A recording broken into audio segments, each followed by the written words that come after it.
was taking a look at the Creator Search Insights tab, and there's a common search at the moment, which is only you can help yourself.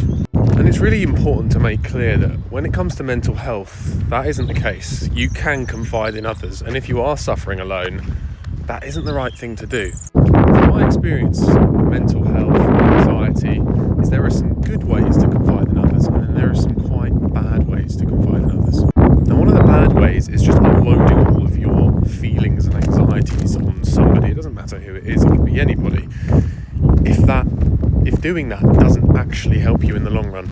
For example, a little while ago when my health anxiety was at its peak, I would run to, say, my mum or someone with every symptom that I have, and she'd reassure me and make me feel better and bring my attention to all of reasons why it wasn't actually something bad. And that made me feel better, but not for very long. In my opinion, when it comes to mental health and anxiety and depression and all of those things, you can only help yourself is a really interesting phrase, because there comes a point where it's so important for you to be able to only help yourself and not confide in others, because that's the only way that you're going to truly be able to move on. But how do you learn how to only help yourself? Well, you have to learn the techniques from somebody else.